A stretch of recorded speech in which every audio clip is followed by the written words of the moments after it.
Hi guys, Look here and welcome back to the FIFA 18 Team of the Season player review. Today I'm doing the 92 rated Team of the Season, Nemanja Matic. What a card he does have. He did cost me 294,000 coins, and in the 5 games I did play with, he scored me 0 goals and got me 0 assists, and he does have a 3-star weak foot and 3-star skill moves. Going off into his in-game stats, his main standout stats are his 94 composure, his 97 strength, his 89 shot power, and his 97 interceptions. A fantastic and deserved Team of the Season card for Matic. This is his second special card this season. He did pick up that man of the match a few months ago, I believe, for maybe a performance in the FA Cup. I'm not too sure, but still his second special card, and it is absolutely fantastic, and a very good player he has been throughout the season for Manchester United. Anyway, so getting up into the pros for this Matic card, I did play the 5 games with him at a CDM position. What I will say is I will be using him for the foreseeable future. I thoroughly enjoyed this card. He works very well as a CDM. A CDM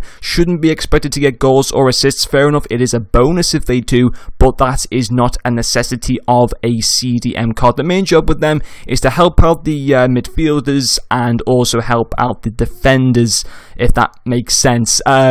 So yeah, getting off into the first pro, it's going to be his passing. I mean, his switching of the play over his long passing, his nice little short passes between the other midfield players and defensive players was absolutely fantastic. He even did at times provide some good passes towards my attack of players. They just weren't quite able to finish off chances that Matic was providing for them, unfortunately, which is quite strange because during these games that I was playing Matic with, Ronaldo, Del Piero, Griezmann were just on fire, but unfortunately when Matic ever provided a chance, they were just like, nope, I'm not going to finish it for you, which was a little bit disappointing, but still, long passing, fantastic. I actually put the marksman chemistry style on, so I don't even get an increase of passing. Yeah, I still loved his passing, so putting on a chemistry style would increase that vision a little bit more, that curve a little bit more as well. I might actually go and do that because, you know, to potentially have like 99 vision and like 89 curve or whatever would just be fantastic. But still, that short passing and long passing was absolutely fantastic, and I did thoroughly enjoy that part of the card. His second pro is going to be his tackling. I thought once again it was also very good.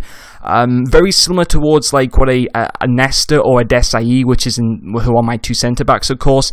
He's got stats just as good as those when it comes to tackling. 95 stand tackle, 86 marking, 86 heading accuracy, 97 interceptions, which was also pretty useful, and 86 slide tackling. Very good tackling stats, and that was noticeable in game, regaining possession on a number of occasions for my team, which you can obviously then use as good passing to start off attacks for my team, which is obviously fantastic.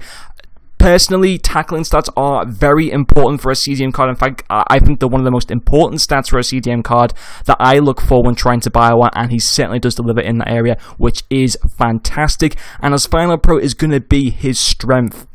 He is 6'4", so he is so tall, and that strength can just be so useful. You know, when you come up against other midfielders, most midfielders that he'll obviously be coming up against will still be of a decent height, but they won't be at the height of 6'4", so that means Matic has got a big advantage in that area. He's also got a very good aerial advantage over other players, which we'll get into a little bit later, but still, his strength was once again, if he was unable to make the tackle, he could certainly use his strength to be able to regain possession of the ball as well, or even defend off other players who were trying to make tackles on Matic when he had possession of the ball. So overall, I loved his strength.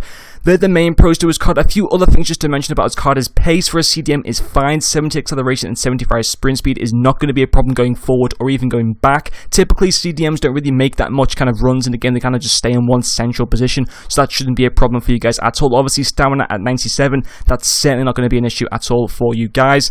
I will let's get into his heading. I thought his heading was fantastic. Fair enough, his jumping isn't great, but I did put a chemistry boost onto his physical, which should increase his jumping, I believe, by maybe a few more stats. Overall, I thought his heading was pretty good, but not good enough to put it down, though, as a pro to the card. Also, I will let's quickly mention about his work rates as well. I thought they were fine to use in game with the, I believe it was medium-high. Yeah, medium-high. I was very happy with those work rates. Skill moves and all that kind of stuff I was still happy for a CDM, because it's not a necessity, once again, to have really good skill moves or weak foot in a position like that. It doesn't really matter that much. But overall, I thoroughly enjoyed this card. I thought he was fantastic. He will be cheaper, though, on the weekends. Do remember that. I mean, coins isn't too much of an issue for me personally, but it might be for you guys.